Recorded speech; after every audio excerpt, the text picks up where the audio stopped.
Hello, everybody. Happy Thursday. How are you all doing? It feels so strange speaking into this microphone and this video player, not knowing how you all are receiving on the other end. The dissociation that is affiliated with technology has never been able to function in a way that I've enjoyed. And I definitely know that technology has brought us closer together in some ways, but when it comes to this particular context, I have always struggled, no matter how many times I've taught an online class. But soon, I'm going to be reaching out to you all and talking one on one just about how you're processing information, how is the learning, how is the learning going, the expectations. I know I've talked to quite a few of you independently, and I know that it can be a little bit of a struggle. So, before I jump into theoretical feminisms, how about if we just take a deep breath?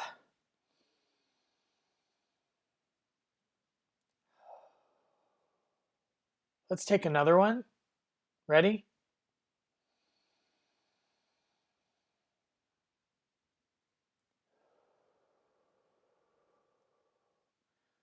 Breathe in non COVID air. Breathe out, hopefully, non COVID air. All right. You're reading a rather interesting play, to be honest. I mean, Fefu and her friends, I feel, is very challenging to read on the page, mainly because, as you have probably already identified, plot is used very loosely here. And it seems like the play is more a series of episodes than it is any kind of central plot driven experience. And you can maybe see why I had you read Foghorn just before this one. Because Foghorn also is done in an episodic style that doesn't necessarily embody this kind of Aristotelian plot device that has inspired theater for so long, particularly Western theater. We have something happening that's a little different here. And that is a combination of factors. But a lot of it has to do with the ideas of postmodernism. And we'll get into that a lot more later in the quarter. But postmodernism begins to eschew this idea of a central singular narrative. And that is for fear of that particular central narrative having too much authority. Now, you ask the question, why would a central narrative have authority? It's a good question to potentially ask, but it is definitely one that comes up in post-colonial theory and post-colonial studies. We do know that when history is written, it has typically been from the point of view of the victor or the dominant or the hegemonic culture, right? And largely, those narratives then become what governs the value system of a culture, what governs the roles of people in a culture. And they can oppress any instance that deviates from that norm, while considering that those values are largely derived from the dominant culture. That means that the marginal cultures, the ones that have been colonized or conquered or made secondary, somehow have to negotiate those dominant narratives. And largely when a community is dominated, they begin to adopt the elements of what is considered the dominant culture, which then has the presumable relationship of superiority, right? All of this has been talked about in Said's Orientalism and in my lectures. Well, what a lot of these postmodern writers thought was that, well, if we present information in any way that looks like a master narrative similar to history, that indeed that could also be a hegemonic cultural force, even if we are writing from the perspective of the marginal. By utilizing the classic plot device, we might indeed be making presumptions that there is a dominant narrative or that there is a singular discourse that is privileged over another. And so, what we see with Foghorn and what we see with Fefu and her friends is this kind of shattering of the notion of a central narrative so that it complicates, it makes problematic, or the very popular word in postmodernism, it makes the authority slippery within the textuality of the play. So this is an example of scenography recapitulating cosmography in the theoretical sense, right? Where the structure of the play, the design of the play itself, the form, begins to reflect efforts to embody the the ideas of the time. Postmodernism being very collage oriented, very fractured, because it is trying to say ultimately there is no master narrative, there is no singular authority. You see what we're getting at? There is no absolute. So this is just playwrights' attempt to play around with the possibilities of reflecting that cosmography. Okay. Now,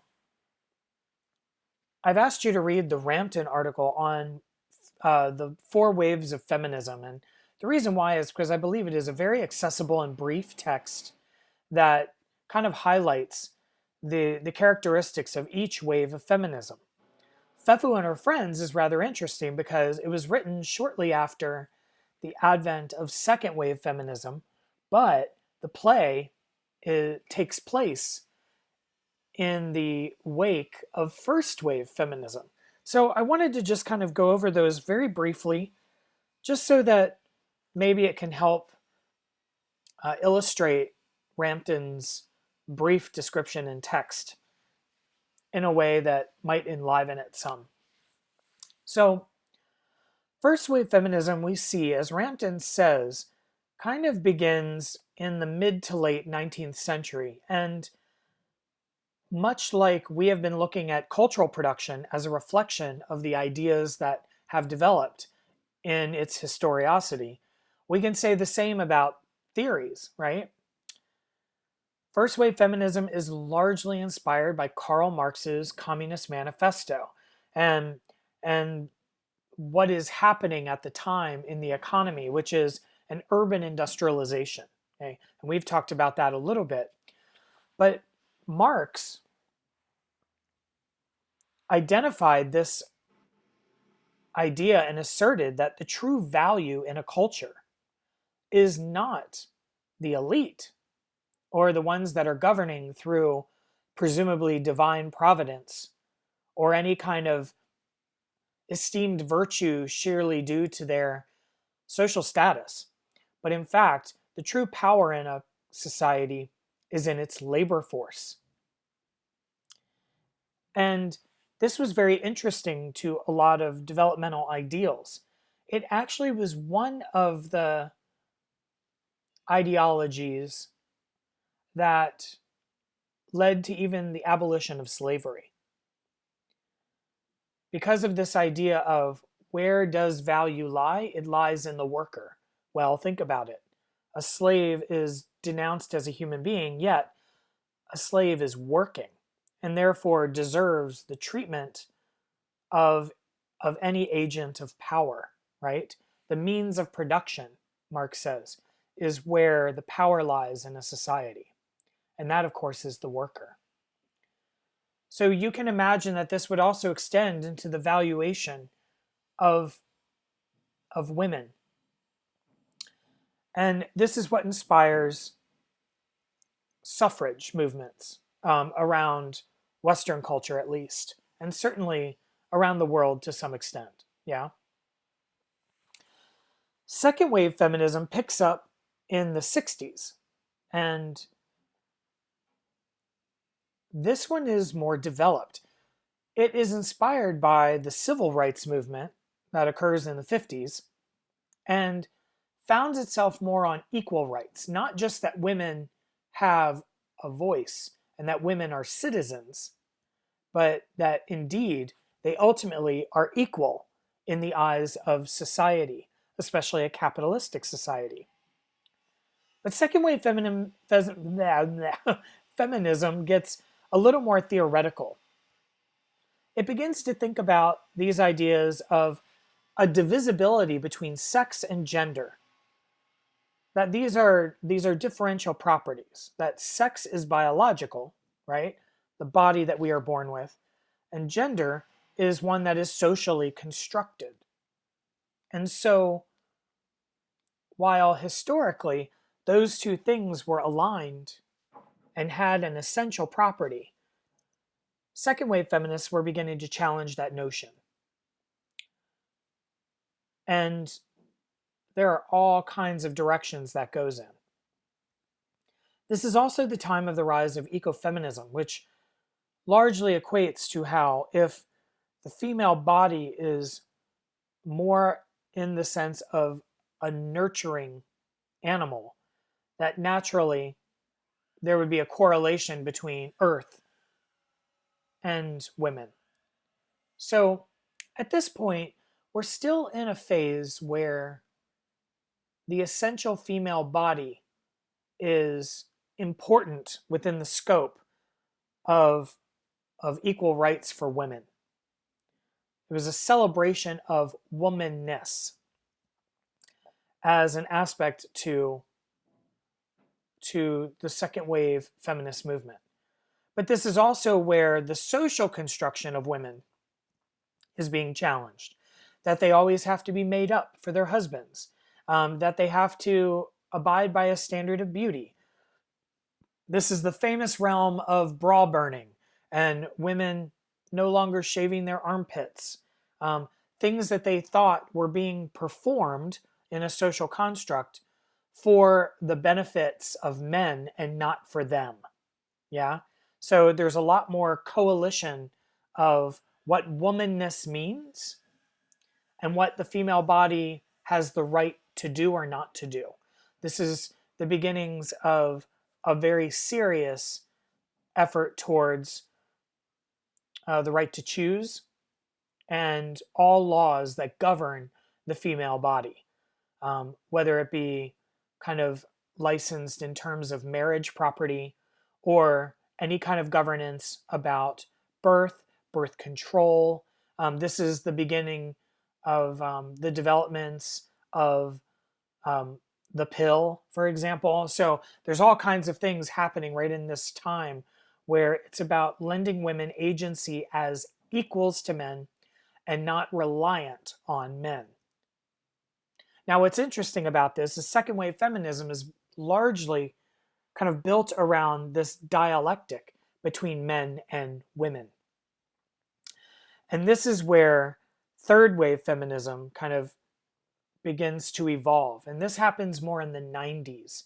The internet and the creation of the internet and technologies of the time have a lot to do with the development of third wave feminism. And I bring this up only because we largely look at culture and cultural production through a third wave feminist lens, which I think is important to understand because, for instance, Fefu and Her Friends is written and produced before third wave feminism. So it might be a little tough for us to get around some of the ideas because they might seem in some ways antiquated because it was such a cutting edge play of its time. But third wave feminism adopts other theoretical aspects as well. And one of them is a post-colonial lens, which is again why we're talking about this after we have looked at Said and um, and these ideas around post-coloniality. It begins to assert this idea that womanhood has no essential quality whatsoever. There is no such thing as a universal womanhood. And we can see this if we just examine global cultures, that they are so different in their incarnations of what constitutes a woman. And that alone problematizes any essential ideas that we might have around the idea of the definitions of woman and what women should be in culture, society, humanity, the world. Okay? Where the rise of the internet comes in is that it questions whether the body is even an essential thing for human consciousness. Because now we can log on to information, right? We can communicate without the body officially, right? Remember, this is a theoretical and rather young or naive kind of principle, but still fascinating. This idea that we can exist in cyberspace and our identity is not necessarily bound to our corporeal selves. Well, that raises a whole host of things that can come out of that, like how is identity constructed? And does identity need a body at all? Does that mean that we really are essentially male or female? Are we essentially a singular thing? And this gets into cyber theory. And cyber theory and third wave feminism are very closely linked, in addition to queer theory. All three of these very much associated with how is identity constructed. Historically, identity was constructed by the bodies that we were born in, and then, of course, the adoption of virtues and ideologies as a result of our place that had been determined by our bodies, whether it be our sex, our age, our capabilities, our ableism. Yeah? So, a couple really important texts during third wave feminist period kind of launched these ideas into the stratosphere. One of them is Donna Haraway's The Cyborg Manifesto. And this was written in the 80s. And the Cyborg Manifesto basically said, how is it that we construct an identity based on our bodies as if our bodies are the only true fact, when we constantly utilize technology as extensions of ourselves? We wear glasses. Does that mean that we are falsifying our essential identity as someone who perhaps has bad vision? According to essentialist arguments, well, yeah, why would you wear glasses to have an extension of your identity if you were trying to stay pure to what you were? Which is the argument that a lot of essentialists make around masculine and feminine being associations of a male body and a female body. You see what we're getting at? If we are so much technological extensions of our body, in some cases, as Donna Haraway says, we have prosthetics, we now have the internet. There are all these things that move beyond the body that still comprise who we are. Basically saying that there is no essential construct, or there doesn't have to be. Meaning that our identities are not in any way bound, or are much less bound in our essential corporeal bodies than we ever thought. And that indeed, most of what we are, most of our identity, is socially constructed. Donna Haraway thought of this as a liberating aspect to many things. We are not essentialized by our bodies, so that liberates us from any kind of racial constraint, ethnic constraint, gender or sex constraint, and sexuality constraint. All of it is out the window. We can manipulate our constructions based on the way that our society is governed. The construction can change. And this changeability is seen by third wave feminists as incredibly liberating because we are not bound by our biology anymore for determining our identity. This is incredibly destabilizing as a construct, and because it eschews thousands of years of history, right? But it's very interesting. It's messy, and it ushers in the complex idea of identity politics that we know today, which some people roll their eyes at and other people understand to be a critical part of a conversation, right? There's a continuum here, a spectrum. But by all means, that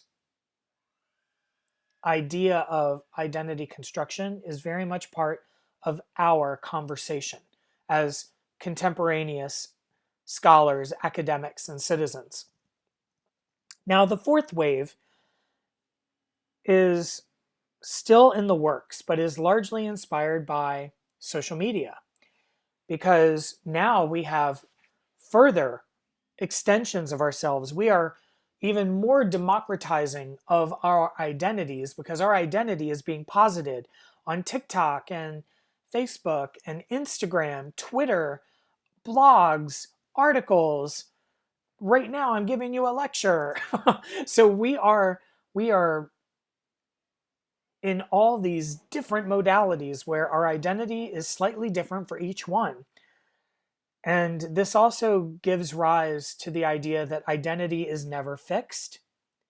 And it embraces the concept of intersectionality, meaning that we can look at all of the various ways that biological essentialism has oppressed various individuals based on a series of different identifiers, and that many of those identifiers overlap in the same individual.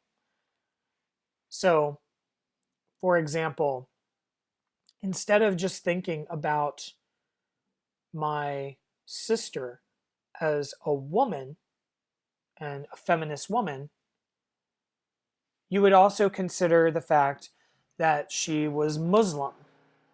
And you would also consider the fact that she was raised in poverty. So these would be the intersections of her identity, her marginalization, that would be worth investigating to understand where the role of power and where the role of hegemony exist, right? So it gets very complex, complicated. Another interesting aspect of fourth wave feminism, though, is that it moves this discussion from the academy and this kind of theoretical lens and moves it very squarely into the public domain to the point where you can see little BuzzFeed clips that explain intersectionality. MTV has a web series that is just about marginalized culture and how we can think about it in practical ways, right? This is the development of the concept of examining microaggressions and this idea that most things are not overtly oppressive anymore, but there are lots of systemically oriented oppressions that happen in the everyday. And while they might not be as deliberate as, for example, colonizing, dominating, or enslaving a community, or denying them rights, which of course still does happen, the microaggression is more how these things make little bites of oppression, right? Let me give you an example. My queerness would be an intersection with my Muslimness, for example. Okay. And there are many times when I will meet people, they'll find out I'm queer, and they will say something like, "Oh, I should take you shopping with me. You can pick out good stuff." Presuming in this exoticized manner that all gay men somehow are fashionistas or have good taste. Now, maybe I do have good taste. Probably not, actually. Um, it is presumed that um, I'm trying to think of one. I'm sorry, I'm drawing a blank for some odd reason. Um, it is presumed that I didn't like sports growing up, right? Or it is presumed um, that I'm very vain. It is presumed that I'm sassy. There are all kinds of aspects to like the queer identity or the gay male identity that would be presumed, right? And those would be microaggressions. These presumptions that people make based on social constructs that then are applied to individual identities. Okay. Fourth wave feminism is very, very interested in debunking those, challenging those, problematizing those, of course, through this lens of intersectionality. Okay? Sorry, I didn't do that last part very good justice, but I'm trying to be extemporaneous here so that you don't get too bored with the lecture. So these are things just to think about with when you're reading Fefu and her friends. Okay, it's again pretty challenging to just read this play because of its lack of unification, except for the fact that it takes place in one day. So I did post Circle X Theater's recent production of it, interestingly enough, in the Hollyhock House in Los Angeles, which I find very interesting. Frank Lloyd Wright designed house, and they perform it in the actual living room space. Um, so you can watch it if you think that that'll help, and you'll even notice the actors. Like, pay attention to who is acting in the play and how they are signifying their characters. Okay, that might be useful as well. The last thing I wanted to touch on that's also in the modules are a series of supplemental speeches that I've provided for you that I feel like embody ideas of developing feminism over time. One of them is Angela Davis's speech at the Women's March from a couple of years ago, which I think is particularly powerful. Angela Davis was a Black Panther and is a scholar, writer, one of my heroes. And she writes about the current kind of Me Too phenomenon and how that situates itself in the ever evolving discipline of feminism. Another one in there is Chimamanda Adichie's We Should All Be Feminists, which is definitely a fourth wave feminist text. And she presents the entire text in this video. If you just want to be completely wowed by an incredibly intelligent, eloquent, velvety writer and activist, I highly recommend Chimamanda Adichie. Lastly, what I have in there is a performance artist based out of the Bay Area. Her name is La Chica Boom. And this is an intersectional moment where she looks at once her Latinx heritage and combines it with feminist ideals. So she looks very much at and examines machismo in Latinx cultures in particular, and does it with an incredible sense of humor that might even look satirical to you. You see that we have a lot of that happening in post-colonial examinations. So take a look at those if you want, and let it entertain you. Lastly, I just wanted to give a little encouragement for the essay that is doing a comparative analysis of The Tempest and A Tempest. And I'm sure that you've already looked at the prompt and maybe you're starting to think about ideas for this. But what I want you to really take to heart with this essay prompt is that I want you to explore ideas that are of interest to you. Okay? Certainly, I want you to use the comparative device of examining these two texts since you have had the virtue of reading them both and discussing them. But I want you to go where you want to go. Don't think about the prompt as, do this, and do this for an A. Instead, take the prompt as a launching point for exploring whatever it is that you think is interesting about putting these two essays together. Or, I'm sorry, putting these two plays together. And exploring an idea that you have by summoning the texts liberally so that we can really see the connections that you are making. But this is something for you to enjoy. Go down the rabbit hole. Allow yourself to investigate how you want. And if you want to talk about your topic, you want to run it by me and you want to brainstorm, please do. You can do that by email. You can do it by texting me. We can have a little Zoom meeting or Google Hangout. But I would love to chat with you about your ideas. So don't think that this needs to be in the tower. Remember, you're not here to prove yourself. You're here to discover. Okay? So let this essay be a chance to discover. All right, you all. Well, I hope you enjoyed this play as much as you can. I know it can be a little difficult to read, but I hope that you're getting something out of it.